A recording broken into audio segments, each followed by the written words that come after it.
The morning sky above Earth looked normal until it didn't. At exactly 8:47 a.m. Eastern Time, the first ship appeared. It was huge, black as coal, and shaped like a sharp knife cutting through space. Within minutes, more ships joined it. Then more. And more. Admiral Vexithara stood on the bridge of his command vessel, looking down at the small blue planet below. His red eyes glowed with satisfaction as he watched his fleet take perfect positions around Earth. 300 ships, each one capable of destroying entire cities. The humans would surrender quickly, just like all the other weak races his people had conquered. "Sir, we have completed the orbital formation," reported his second-in-command, a younger alien with similar red eyes and gray skin. "All weapons are charged and ready." Vexithara nodded. The humans were about to learn what happened when the Zephyrian Empire decided to expand its territory. His scouts had studied this planet for months. The creatures called humans were divided into hundreds of small groups that fought each other constantly. They had primitive weapons that used explosions to throw metal pieces. Their fastest ships could barely leave their own planet. This would be the easiest conquest in his 40-year military career. "Send the surrender demand," Vexithara ordered. "Standard protocol. They have 3 of their days to give up completely, or we destroy everything." Far below on Earth, alarms were screaming. In every military base around the world, General Marcus Powell ran down the hallway of NORAD, his boots echoing on the metal floor. He had been a soldier for 30 years, but nothing had prepared him for this moment. The radar screen showed so many enemy contacts that they looked like angry red snow. "What's our status?" Powell shouted as he entered the command center. 300 unknown vessels, sir," replied Lieutenant Amy Foster, her voice shaking. "They appeared out of nowhere. Our satellites show they're all aimed at major population centers." Powell stared at the main screen. The alien ships were arranged in perfect patterns like they were following some kind of military textbook. Each group of ships covered a different part of the planet. These beings, whoever they were, knew exactly what they were doing. "Sir, we're getting a transmission," called out Sergeant Pete Collins from the communications station. "It's coming from the lead ship." "Put it through," Powell ordered. The voice that filled the room was cold and mechanical, but the English was perfect. "People of Earth, I am Admiral Vexithara of the Zephyrian Empire.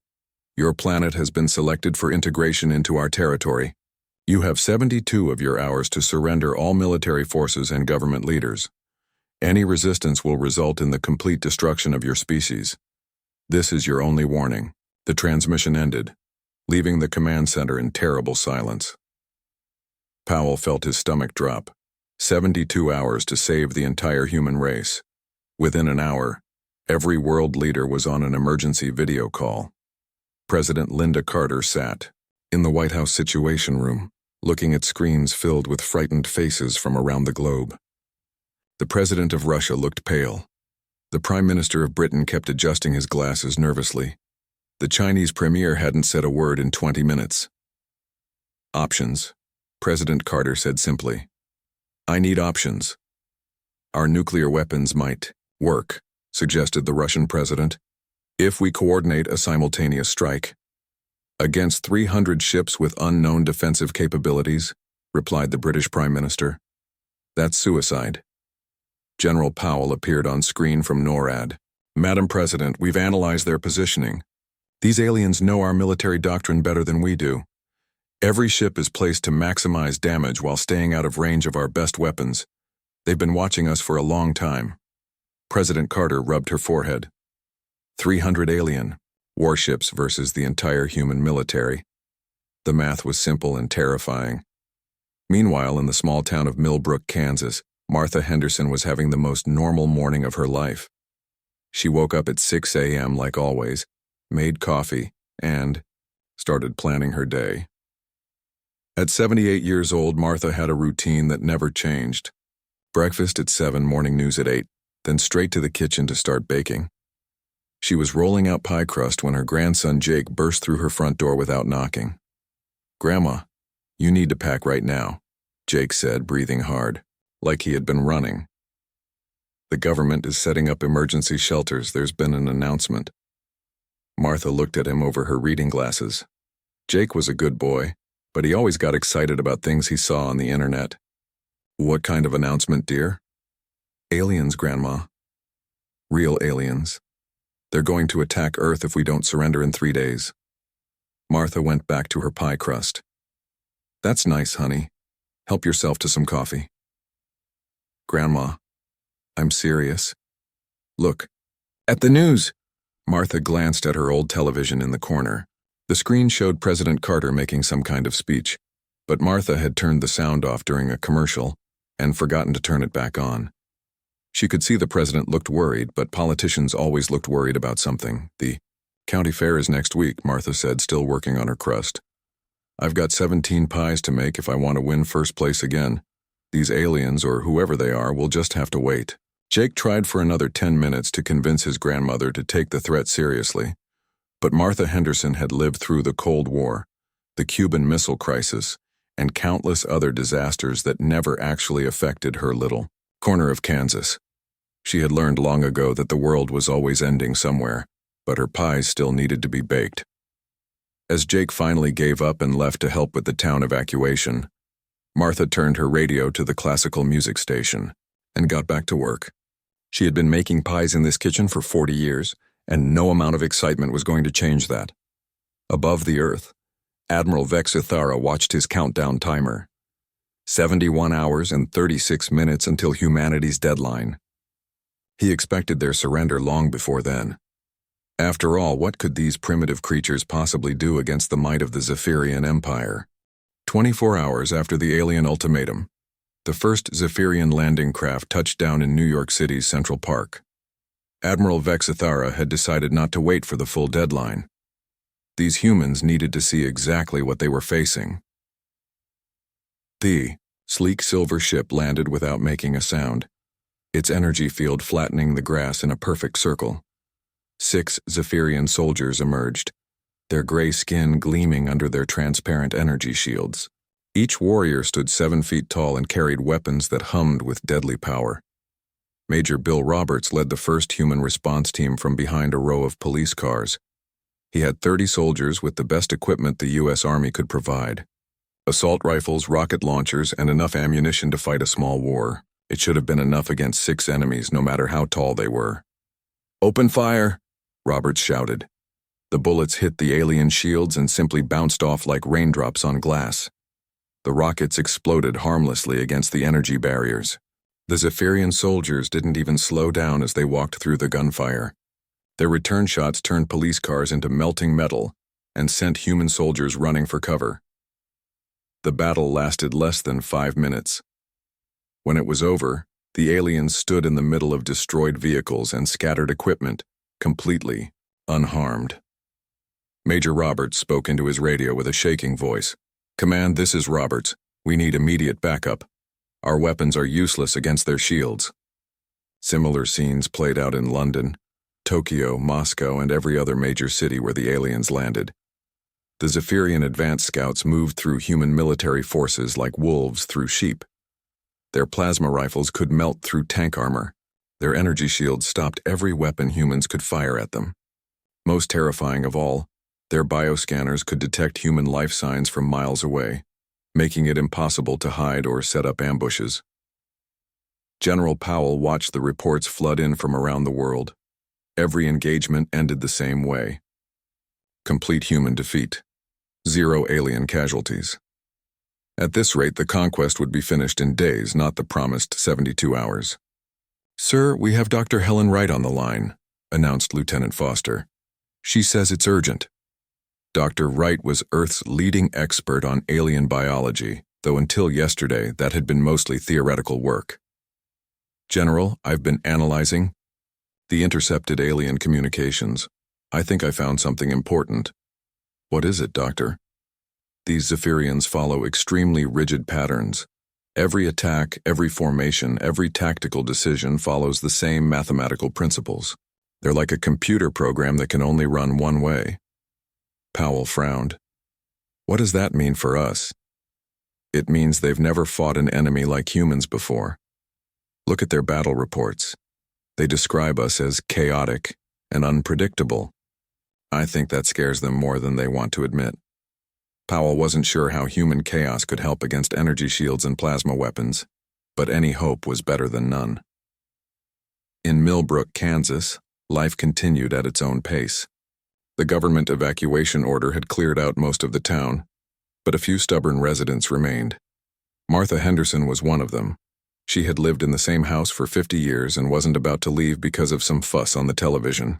Deputy Carl Murphy drove his patrol car slowly down Main Street, checking on the remaining civilians. Most of the houses were dark and empty, but Martha's kitchen windows glowed warm and bright. The smell of fresh baking drifted through his open car window. Carl parked and walked up to Martha's front door. He could hear the radio playing inside and the sound of pans clattering in the kitchen. He knocked loudly. "Mrs. Henderson, it's Deputy Murphy. You really need to come with me to the shelter." Martha opened the door, wiping flour from her hands on her apron. "Hello, Carl. Would you like some coffee? I just put on a fresh pot." "Ma'am, I appreciate the offer, but the aliens could land anywhere. It's not safe here." Martha looked at him like he was being silly. "Honey, I've got 12 apple pies in various stages of completion. The church ladies are counting on me for the shelter meals. I can't just abandon my post." Carl had known Martha Henderson his entire life. She had been his third-grade teacher, had baked cookies for every school fundraiser, and had never backed down from anything she thought was her responsibility. He also knew that arguing with her was like trying to convince the wind to blow in a different direction. "Just promise me you'll call if you see anything strange," Carl said, giving up. "Of course, dear. Now drive carefully." As Carl drove away, he missed the small Zephyrian scout ship that landed in the field behind Martha's house. The ship's advanced sensors had detected the unusual heat signature coming from her constantly running oven. The 3 alien reconnaissance team was investigating what their computers classified as possible weapons manufacturing facility. Warrior Kethmore led his 2 teammates across the dark field toward Martha's house. Their mission was simple: identify the source of the thermal readings and eliminate any potential threats. According to their bioscanners, only one elderly human, female, was present. The computer rated her as 0 threat level. The aliens reached Martha's backyard just as she was taking her 4th batch of pies from the oven. The kitchen windows were steamed up from all the baking, making it hard for her to see outside clearly. When she heard rustling near her garbage cans, she assumed it was raccoons again. Martha had been fighting raccoons for years. They were clever, persistent, and had no respect for other people's property. She grabbed her rolling pin from the kitchen counter and marched toward the back door. "Not tonight, you bandits," she muttered under her breath. Kethmore was examining the strange metal containers when he heard the back door open. He turned to see a small human female approaching through the darkness. His bioscanner confirmed she was 78 years old and showed no signs of weapons or enhanced physical capabilities. The computer recommended ignoring her as irrelevant. To the mission. Martha squinted at the tall figures by her garbage cans. Her eyesight wasn't what it used to be, and she had refused to wear her glasses outside ever since her neighbor Bill had teased her about looking like an owl. "Get away from there," she called out, raising her rolling pin. "I've had enough of you troublemakers." Kethmore barely had time to register the wooden object in the human's hand before Martha Henderson, armed with 40 years of kitchen experience and righteous fury, charged across her backyard to defend her territory. Martha Henderson had been using the same rolling pin for 35 years. It was made from solid oak wood, passed down from her mother, who had gotten it from her mother before that. The pin was smooth from decades of use, perfectly balanced, and had helped create thousands of pies, cookies, and bread loaves. Martha knew exactly how much force it could deliver when she swung it with purpose.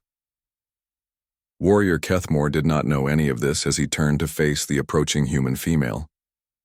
His battle computer was analyzing her threat level and finding nothing concerning. She moved slowly due to her advanced age. Her vital signs showed normal stress levels for a human protecting territory. The wooden object in her hand registered as primitive tool, non-threatening. The other 2 Zephyrian soldiers continued examining Martha's garbage cans, looking for clues about the unusual heat readings. Their sensors were picking up complex chemical signatures that didn't match any known human weapons. They had no way of understanding that what they were detecting was the lingering smell of cinnamon, apple filling, and fresh-baked pie crust. Martha stopped about 10 feet away from the tall figure and put her hands on her hips. Even in the dim light from her kitchen window, she could see this wasn't a raccoon. The shape was too tall and too straight, but her poor eyesight made it impossible to see the gray skin, the energy shield, or the advanced plasma weapon hanging from the alien's belt. "I don't know what you kids think you're doing," Martha said in her sternest teacher voice, "but you're going to clean up this mess and get off my property right now." Kethmore activated his universal translator, though he had already learned enough human languages to understand her words. The tone was aggressive, but the computer still rated her as harmless. According to his training, elderly humans were typically passive and easily frightened. This one seemed confused rather than scared.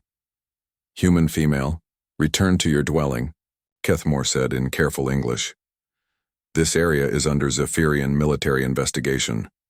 Martha squinted harder at the figure. The voice was strange, too deep, and with an odd accent she couldn't place. But she had taught school for 40 years, and knew when someone was trying to use big words to sound important. "Zephyrian military investigation, my foot," Martha snorted. "You're just some teenagers trying to sound fancy while you make a mess of my yard. Well, I've got news for you, young man. I didn't raise 5 children and teach 3rd grade for 4 decades to be intimidated by smart-mouthed kids." She took a step forward, raising her rolling pin. "Now clean up those garbage cans and get going before I call your parents." Kethmore was confused. His bioscanner showed the human's stress levels were actually decreasing as she got closer to him. This was completely opposite to normal human behavior when facing Zephyrian soldiers. Every human they had encountered so far had either run away screaming or frozen in terror. This elderly female seemed to be getting more confident and aggressive. "Warning," Kethmore said, taking a step back. "Do not approach. I am armed and authorized to use necessary force." Martha heard the words but not the meaning. Her hearing wasn't as sharp as it used to be, and the alien's accent made everything sound like mumbling. What she did understand was that this tall troublemaker was backing away from her, which meant her approach was working. "That's what I thought," Martha said, taking another step forward. "All you bullies are the same. Big talk until someone stands up to you." Behind Kethmore, his 2 teammates had finished their investigation of the garbage cans and were now examining Martha's garden shed. Their movements were systematic and efficient, following standard Zephyrian search protocols. They had no idea that their leader was about to face the most dangerous opponent in human history. Martha closed the distance to about 5 feet and stopped. She could see the figure more clearly now, though her poor vision still made everything look fuzzy. The person seemed to be wearing some kind of costume or uniform, which only convinced her more that this was teenagers playing pranks. "Last warning," Martha said, holding her rolling pin like a baseball bat. "Clean up my yard and leave, or I'm going to tan your hide like I did to your father when he was your age." Kethmore's confusion reached critical levels. The human was now close enough to touch, but his bioscanner still showed no weapon signatures except for the primitive wooden tool. His combat training had never covered situations like this. All scenarios involved either fleeing humans or attacking humans, not elderly humans who seemed to think he was a misbehaving child. "I am Warrior Kethmore of the Zephyrian Empire," he said slowly, trying to make the human understand. "You will return to your dwelling immediately or face the consequences." Martha had heard enough. This young person was clearly not going to listen to reason, and she had pies in the oven that needed her attention. It was time to end this nonsense the way she had ended similar situations for most of her adult life. "Zephyrian Empire, my left foot," Martha said, and swung her rolling pin with all the force and precision of a woman who had been rolling out pie crusts for 60 years. The oak pin connected with Kethmore's helmet at exactly the right angle, with exactly the right amount of force. The Zephyrian warrior's energy shield was designed to stop plasma blasts, projectile weapons, and explosive devices. It had never been tested against a determined grandmother wielding a kitchen utensil with decades of practical experience behind every swing. The impact sent Kethmore flying backward into his two teammates, knocking all three aliens to the ground in a tangle of arms, legs, and advanced technology. His helmet cracked, his energy shield flickered and died, and his plasma weapon skittered across Martha's lawn.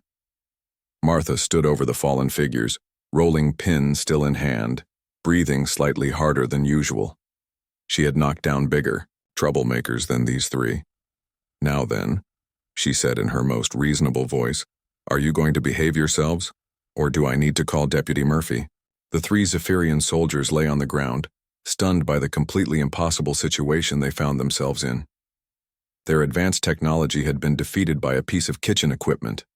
Their superior training had been overcome by righteous fury and practical experience, and somewhere in space Admiral Vexithara was about to receive the most embarrassing military report in Zephyrian history. The video feed from Kethmore's helmet camera reached Admiral Vexithara exactly 37 minutes after Martha Henderson knocked down three of his best soldiers with a rolling pin. The Admiral watched the recording 5 times before he could believe what he was seeing. "Replay segment 7 through 12. Vexithara ordered his communication officer. Once again, he watched the elderly human female approach his warriors. Once again, he saw her swing the primitive wooden weapon. Once again, he witnessed the impossible sight of warrior Kethmore flying through the air like a broken toy. "Computer, analyze the weapon used by the human," Vexithara commanded. "Weapon, specifications, solid wood construction, approximately 40 centimeters in length, mass of 0.8 kilograms. Classification, kitchen utensil. Threat level, 0. Vexithara stared at the screen. A kitchen utensil had defeated 3 soldiers in full battle armor. This was not supposed to be possible. Nothing in 40 years of military conquest had prepared him for this moment. On Earth, Dr. Helen Wright was having the best day of her scientific career.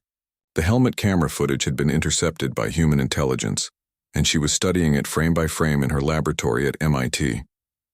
"General Powell, you need to see this," she said over the secure video link. "I think I know why Martha Henderson was successful." General Powell appeared on her screen looking exhausted.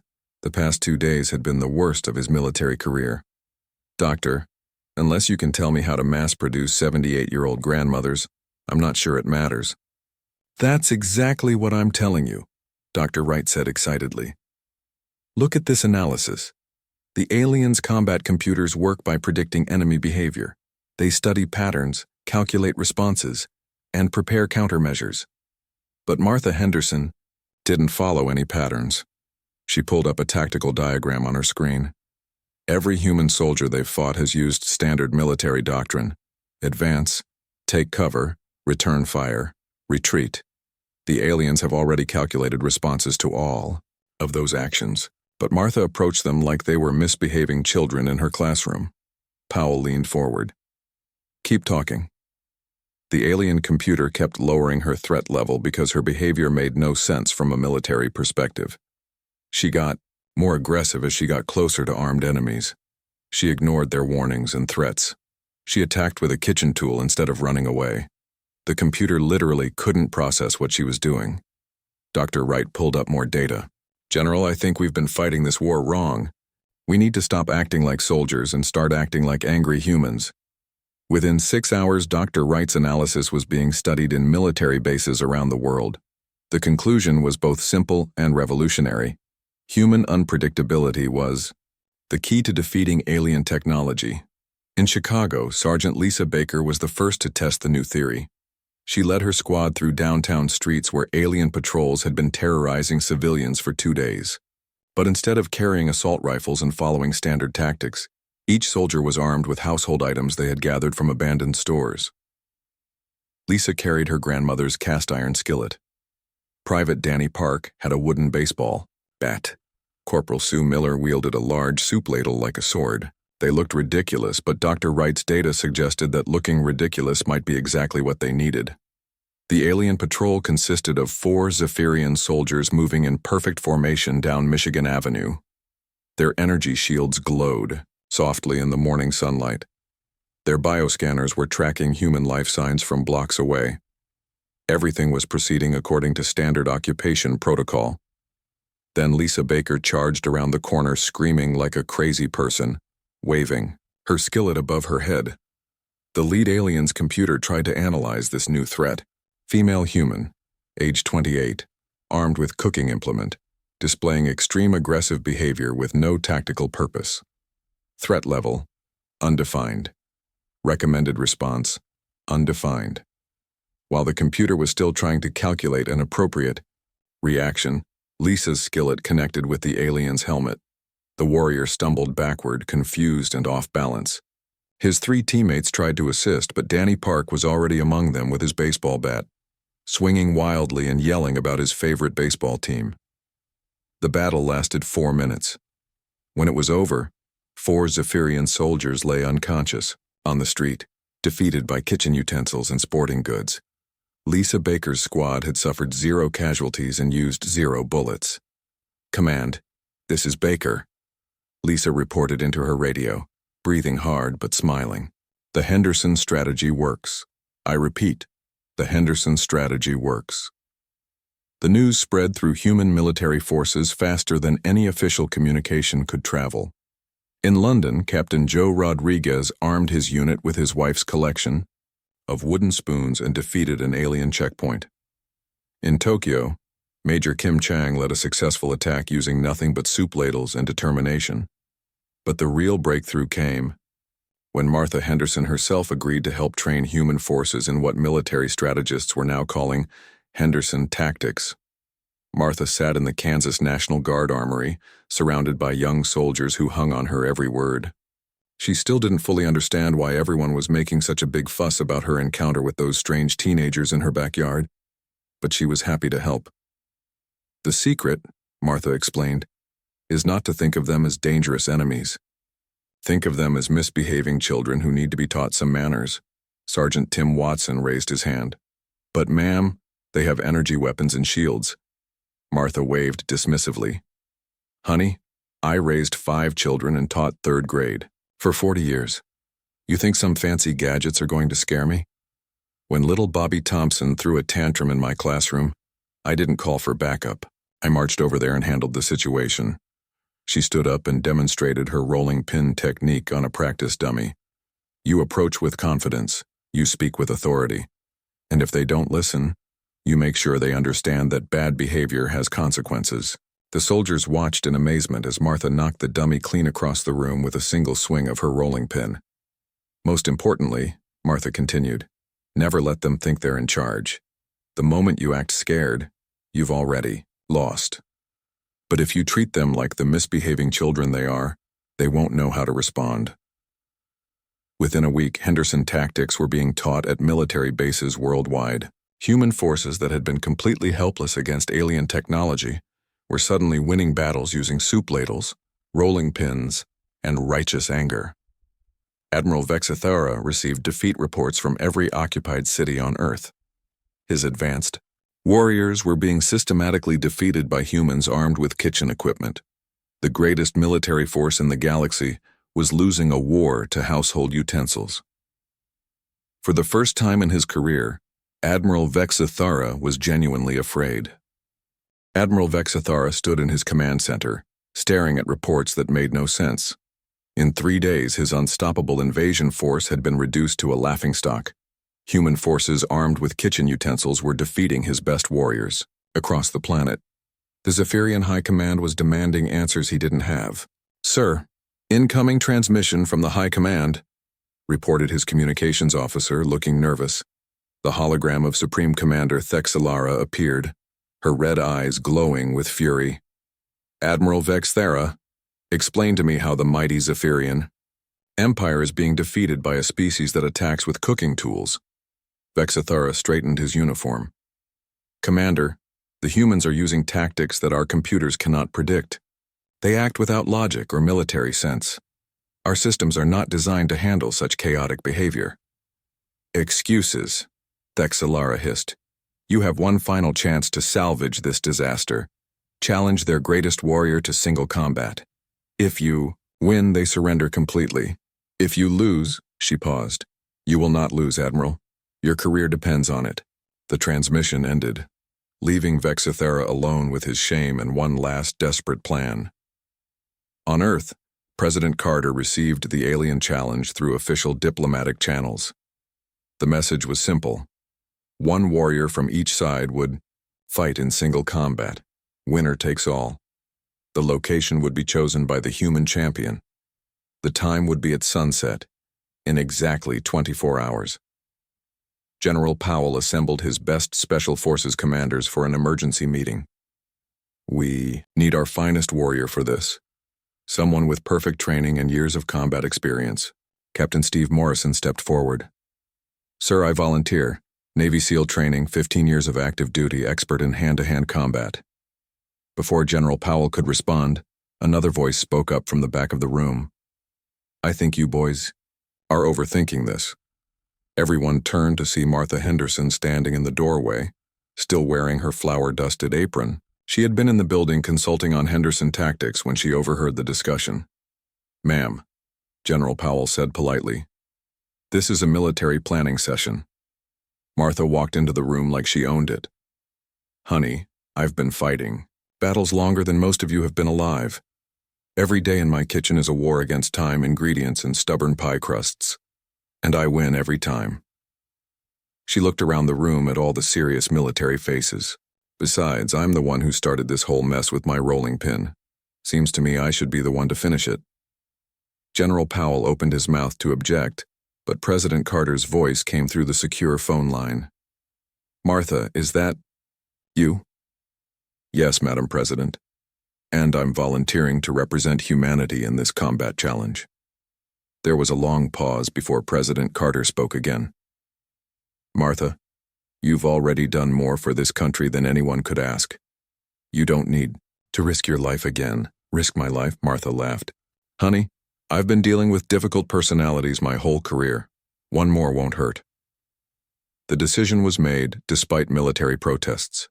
Martha Henderson would face Admiral Vexithara in single combat to determine the fate of humanity. The location she chose was Millbrook's town square, right where she had grown up and lived her entire life. 24 hours later, news crews from around the world gathered in the small Kansas town. The alien ship landed in the middle of Main Street, drawing curious looks from the few remaining residents who had come out to watch the show. Admiral Vexithara emerged from his ship wearing full battle armor and carrying his most advanced plasma weapon. He stood 7.5 feet tall, covered in energy shields and equipped with enough firepower to level a city block. He looked every inch the superior alien warrior.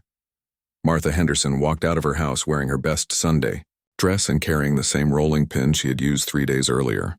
She looked like exactly what she was, a 78-year-old grandmother who had decided that someone needed to teach these aliens some manners. The crowd fell silent as the two opponents faced each other in the town square. David versus Goliath had nothing on this matchup. Human female, Vexithara announced in his deep voice. I am Admiral Vexithara, Supreme Commander of the Zephyrian Battle Fleet. Surrender now and your death will be swift. Martha adjusted her glasses and looked the alien up and down like she was sizing up a particularly difficult student. Young man, I have raised 5 children, taught school for 40 years, and kept house through every crisis you can imagine. You don't scare me one bit. She raised her rolling pin and took a step forward. Now are you going to behave yourself, or do I need to knock some sense into that thick head of yours? Vexithara activated his weapon systems. Energy crackled around. His armor as his plasma rifle charged to full power. You cannot defeat superior Zephyrian technology with primitive tools. Martha started walking toward him, rolling pin held like a club. Technology, schmechnology. I bet you've never had to get a souffle to rise on a humid day, or convince a room full of 8-year-olds to sit still during story time. Those are real challenges. The alien fired his plasma weapon, sending a bolt of superheated energy straight at Martha. She stepped sideways at the last second, the way she had dodged thousands of paper airplanes and spitballs during her teaching career. Is that the best you can do? Martha asked, still walking forward. Little Tommy Peterson had better aim with his rubber bands. Vexithara fired again and again, but Martha moved like she was dancing to music only she could hear. Every shot missed, by inches, as she continued her steady advance across the town square. Impossible, Vexithara muttered, watching his targeting computer fail to lock onto the elderly human. Her movement patterns made no sense. She walked like someone heading to the grocery store, not like someone in mortal combat. When Martha got within rolling pin range, she didn't hesitate. "Time for your lesson, young man," she said, and swung with all the authority of a woman who had never lost an argument in her kitchen. The rolling pin connected with Vexthara's helmet with a solid thunk that echoed across the town square. The alien admiral, defeated by superior technology and overwhelming firepower, crumpled to the ground like a sack of potatoes. Martha stood over the unconscious alien commander, rolling pin still in hand, breathing only slightly harder than usual. She looked around at the amazed crowd and shrugged. "Well, that's settled," she said. "Now, does anyone want some pie? I made extra." The Zephyrian fleet left Earth's orbit that same evening, never to return. Martha Henderson returned to her kitchen, where she won first place at the county fair for the 16th consecutive year. The rolling pin now sits in the Smithsonian Museum, but Martha insisted they could have just asked to borrow it instead of making such a fuss.